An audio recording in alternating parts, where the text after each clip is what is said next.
Empire of Shadows, the Mexican cartel's rise to power in Chicago. They said Chicago could never be conquered. Not by the wind that slices off the lake, not by the fire that once ate it whole, not by men who tattoo their names on streets and pretend the pavement knows them. But cities don't fall with a roar. They sag in whispers after 1,000 small yeses and one last quiet decision that feels like mercy. When people ask how the Mexican cartel conquered Chicago, they expect convoys on the Dan Ryan and gunfire in the Loop. It didn't look like that. It looked like timing. I've worked 911 dispatch 12 years long enough to tell a neighborhood by the noise behind a voice. North side calls come clipped and careful. South side calls arrive hot, fear tumbling over itself. The lakefront hums like an old refrigerator. The airport clinks like a toolbox. Between all of it, there's a rhythm. Sirens, horns, the breath before a sentence breaks. If you learn the song, you can move it. That was my job, keep time, until I realized someone else was humming a half beat ahead. It began too small to notice. A 3-car pileup on Pulaski, a warehouse fire that burned clean, a water main snapping on a Thursday, turning the block to glass.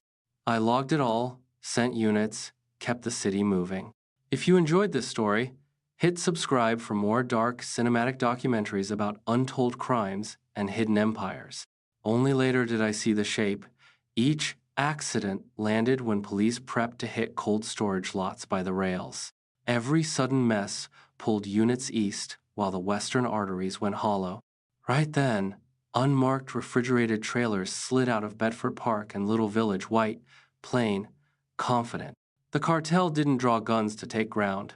They bought schedules, they rented silence, they learned our rhythm, and someone taught them. The first time I helped, I called it kindness. A friend begged his cousin would be caught in a raid. 5 minutes, he texted. Please. I delayed the dispatch by 3. No one died. The cousin vanished. Later that night, 3 trucks left a dock that should have been sealed. I told myself I'd chosen a person over paperwork. Mercy became habit. Habit added a contact in my phone. Electrician. Electrician began with envelopes and ended with names of people who must not be standing on certain corners when certain cars turned. No threats, just gratitude with edges. They paid my mother's hospital bill. I told myself the price had already been spent. That's how a city fails from the inside, with reasons that sound righteous. Then the overdoses came like weather nobody ordered. Pills bright as candy, fentanyl mean as winter, a dozen kids in 10 days. CPD raided warehouses and found floors clean enough to eat off. I replayed the hour everything went bad and herded the lanes opening like lace. We weren't being outmuscled. We were being out-timed. Worse, I was keeping the beat. Leah showed up the next week, a reporter with eyes built for low light and a scarf tied like a red exclamation point. She came for a feature on unseen heroes, left with public logs and timing reports. Do you notice, she asked, how emergencies bloom when raids do? I said coincidence. She said, coincidence doesn't carry a calendar. She called the phantom behind it the architect. The name felt like cold water down my spine. Detective Russo came after. Big hands, soft voice, patience like a winter coat. He covered the table with maps and pins. Every time we're close, he said, something tugs us away. A pileup, a gas leak, a kitchen fire that behaves. When we swing back, product's gone. He studied me. Is someone playing us or playing the city? I'll listen harder, I said. True, and not enough.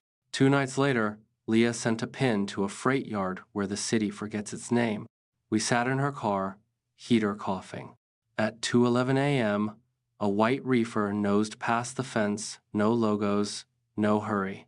2 minutes after, the radio howled, multi-car on the Dan Ryan. Traffic locked like a jaw. The truck turned left into the dark. Hear the timing? She whispered. I did, and hated that it sounded like my footsteps. Weeks folded. Bodies reached the river's edge with the city's usual apologies. A priest who told boys to try the Union Hall. A coach who kept swapping phones for books. The message was neat. Do not subtract from our roots. Leah's desk became a web of leases and shell companies with smiling stock photos. Mine became a place for questions I refused to answer. She said the architect grew up here. She watched my face for flinches. An August night, the south side went black. Substation failure, the news said. Phones lit like flares. A baby's oxygen tank silent. Teens trapped in an elevator counting breaths like prayers. An old man with a candle and a cough. Under the noise, the corridors pointed toward cold rooms everyone called clean. When the lights returned, Russo called from a concrete floor. We were right there, he said. Empty pallets, warm air, 2 officers on gurneys. I laid my head on the desk and listened until the hum turned into lake wind. Next night by the bridge, Leah didn't waste words. It's you, she said. You are the architect. She said it like a surgeon naming a failing organ. I didn't start it, I said, but I kept it breathing. Then stop it. Change the key. We wrote a plan we never wrote down. She fed me shipments from a source who decided fear weighed more than money. I adjusted calls that could safely wait 30 seconds, 60-90 nudging trucks toward traps. We let rumor bloom that a batch was poisoned, corners dried on their own. We starved one warehouse and left it obvious. Greed pulled men there like tide.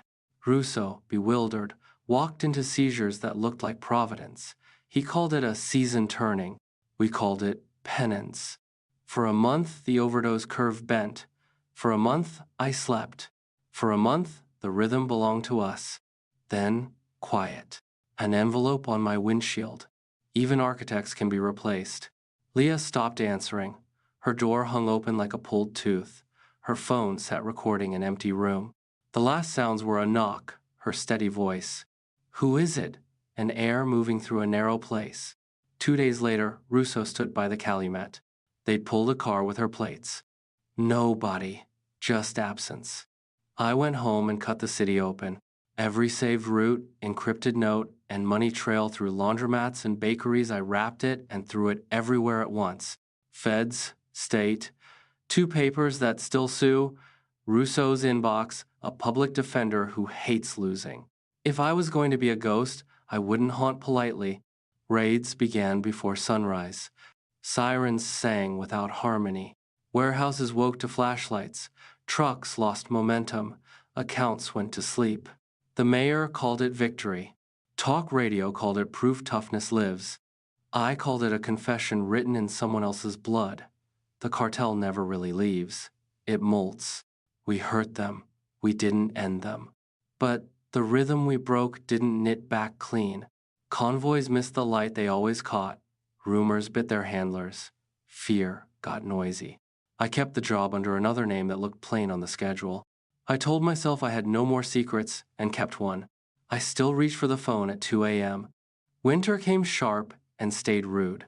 One night, Russo found me on the back steps with coffee that tasted like melted cardboard. You never liked luck, he said. I like proof, I said. He watched exhaust drift. Someone fixed the timing, he said. I don't need the story. I just need it to hold. Mercy lived in the question he didn't ask. Spring arrived late, like an apology. By the river, a woman in a red light scarf spoke without turning. Don't say my name. Leah. They wanted a body, she said. I gave them a story.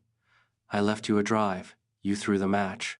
You're alive, I said, because sometimes simple is all that fits. Alive is temporary, she said. Spend it. She had faked the ending with help from a source who owed her more than money. She kept listening. The rhythm is changing, she said. New faces, same hunger. A woman they call Madrina is writing the next song. Learn it first. We walked apart like strangers who share a secret. She handed me Corner's local's name by landmarks.